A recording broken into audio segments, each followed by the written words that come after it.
we're going to check in on Tania Gibson, who has been a guest over the last 3 years as the Mayor of the Grey District Council, based in Greymouth, obviously. And I'll have to ask her again how far north and how far south it goes. The last time we talked to her, we were talking about fast track legislation, but in the week leading up to, she seemed a good idea to go and talk to a mayor about turnout and what's wrong with local government and why people are disenfranchised, disengaged, and frankly, disappointed with local government in general in this country. Tania joins us now. Tania, welcome to the show. Lovely to have you on again. Good morning. Now, tell me again, how far north do you go and how far south? Well, we're the Grey District. We're the small one in the middle of the West Coast, but the West Coast is 600k all up with Buller and Grey and Westland, so it's pretty big region, and we're all working together pretty well. No, but how far north do you go? And for the Grey, where's your northern north boundary? Where's your southern boundary? My northern boundary is Punakaiki. Punakaiki. That's the rocks, is it? The lovely rocks there? Yeah. Yep, beautiful rocks. And the southern boundary is the Turamacau Bridge, which is not far from Kamara. Okay, all right. And Greymouth is the big place at the moment. You've got quite cheap real estate, as I remember, at the moment. Has that led to a flood of people coming in because they can at least buy a house that's affordable? Well, we have, but it has gone up quite substantially, and people are struggling to get housing. I just heard of one across the road from my mother-in-law the other day that went in 2 hours. So, that when things are coming on the market, they're going quite quickly, and it's pushed up the prices. Oh, I can imagine so. Is that mostly people coming? Is it coming back to Greymouth to live, or are they coming there because, as I said, I can buy a home, I can get on the property market? Yes, I definitely think it is a lot cheaper, but there's lots of opportunities that are coming to the West Coast and that are happening, and our projections at the moment that we're doing quite well as a region throughout the country. So and we also had a lot of people moving here after COVID to have a rural lifestyle. Yeah, and the weather's not as bad as it's. In fact, you've had. I constantly read you've had, well, up until now, anyhow, wonderful weather over the last year or so as well. So the weather's not as bad as everybody says it is. Listen, no, Tania, I want to talk to you about spring. It's whitebait season at the moment. So it starts oh, raining. is that right? Well, they won't be very happy, will they? Because it'd be quite muddy, wouldn't it? Right. Yeah. Yes, definitely, but it will get better. Okay. Listen, I just want to talk to you, if I might, as a normal mayor, if you like, as to, first of all, turnout at this election. What's your turnout looking like at the moment? Grey's at about 32% at the moment, and okay. our neighbouring districts are around the same, 34, 36. Okay. So is that in keeping with what it usually is at this time of the voting cycle? It is generally. We normally do a little bit better than the cities, but it's still not a good enough turnout, really, is it? 32%? No. So what do you expect to get to? 50? Well, hopefully. We'll see on Saturday, but, we need to encourage people to get those last votes in. But it's got weird this year. I'm sorry, but it's a weird year. First of all, you get an extra week. I don't know why they gave you an extra week to vote. Just made things, less compelling in lots of ways. And now there is this demand that you've got to post your vote both today, by Tuesday, or what? Do they not count it if you post it tomorrow? I think they do, but after the fact. But, here all of our mail now goes to Christchurch. But they are getting counted in Christchurch anyway. But it takes some time for the mail to get through on the West Coast now. Well, everywhere. Listen, you could be posting in Christchurch. There'd be no guarantee you'll be there by Saturday. So let me get this right. You could post it any time. It's just that it won't be counted on by Saturday when they announce the preliminary result. It'll end up being counted amongst the specials and the votes after the fact. Is that right? Yes, that's what I believe, and people can still come into the council building and vote on Saturday, but they'll be counted afterwards too if they're not in by the time that the results are released. Yes, because it's almost a scaremongering, isn't it? I mean, the suggestion is that if you don't vote by today, and you don't take it to the supermarket or the service centre, your vote's not going to count. But that, as you've just pointed out, that's not accurate. Listen, No, I said in my my editorial this morning that Nelson Mayor Nick Smith had been charged by local government New Zealand to go away and write about how to improve turnout for local body elections, Tania. And I think he's gone to the wrong place. I think he's attempting the symptom, not the problem. I don't know if you heard me opine on that. But it seems that the real problem is the dislocation. I mean, the people pay rates, so believe me, they're engaged. When they get your rates demands from the Grey District Council, boy oh boy, are they engaged because you cost them an awful lot of money. But at the end of the day, why wouldn't they vote?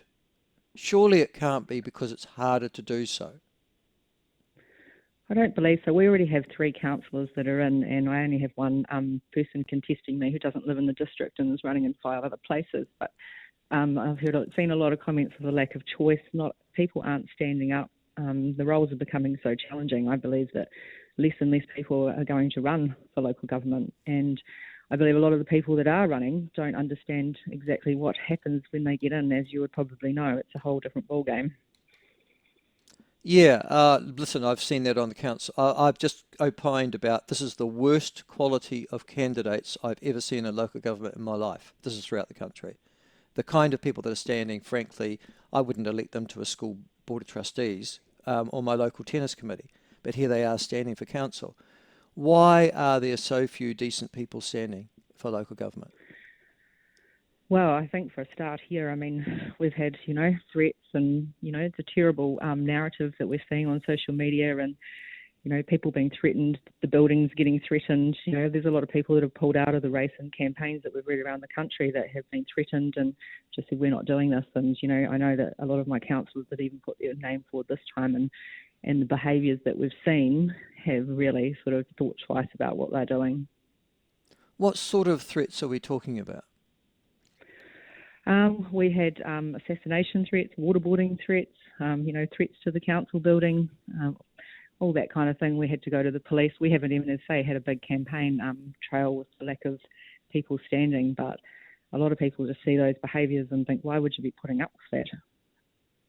Yeah, the kind of people that make those threats on social media, they're mad though, aren't they? I mean, we're talking seriously clinically insane individuals. I mean, you don't take those threats seriously, do you really? I mean, when was the last time anybody got assaulted in the Grey District Council who was a councillor? Well, I think that's the thing. We need to sort of draw it back. Sometimes when those things are happening, that's quite intense, and the local media are also getting on board, and it seems like things are compounding and it's all happening at once. But, once, we have a week or two to think about it, you've got to sort of stand back and say, hey, it is only a certain minority. And when you go out into the public and you actually talk to people, they're actually quite engaging and they know the challenges that you're facing and you can actually have a decent conversation.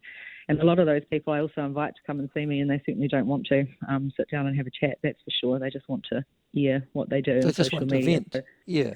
I mean, Yeah. listen, when you think about it, there are a lot of crazy people out there, and then you give them access to a social media platform and give them a cheap computer. I mean, what are they going to be other than crazy at the end of the day? It was almost inevitable, wasn't it, really, once we let them out of institutions just quietly? But I know you possibly can't say that, but I certainly can. It's just that I've noticed. So you're saying, nonetheless, it's not the point. The point that you're making is the perception of council is that it can be a threatening environment, and there can be extremists who will cause you harm. Is that what you're saying to me? Yes, definitely. And I've been really lucky to have a great council of, people, they don't antagonise each other, they listen. They try to make good decisions with best information that they have, and they are good people. But, it's sad to see that some of them, from what we see, that they don't want to put their name forward, or there are good people in the community that say, well, bugger that, after seeing all that, and they come up to you and they say, oh, gosh, I've been seeing this, I just don't know how you do it. Yeah, okay. Listen, the other thing is, it's the number of meetings that you have. So the other thing that dissuades people is that councils used to be, you go along to the meeting, set the policy, the staff go off and enact it, and you could be home for tea time. You know what I mean? So you could have a job, Yep. you could have a family, you could still service your community, and everybody was happy. Now it seems there are so many workshops and special committee meetings and long-term plans and, all those sorts of things. It's almost a full-time job, even on the West Coast, isn't it? Well, we sort of try to work around. We make sure that we have our meetings after 3, and I have had That's a people good that are idea. farmers and that say to me that we say, oh, you should run, you'll be really good. But they say, well, it just doesn't fit. We can't do it with our work schedules and things. So it does put a lot of people off as well, but we do try to have those, and we don't try and have long, day meetings so that we can accommodate people that do work, but it's still not ideal. Mm. I'm looking at your particular area of Grey. You've got what, four wards? Is it north, south, east, and west? Is that right? Northeast, And Central. southern, and central. Sorry, yeah. Yeah. And of those, as you say, two of those wards you've got unelected, so unopposed. There's no contest there. And as you say, you're up against some guy from Free Money Party, who sounds a bit Yes. odd. So really, there's no mayoralty contest either. Does I mean, I'm surprised anybody's voting. Oh, exactly. But then people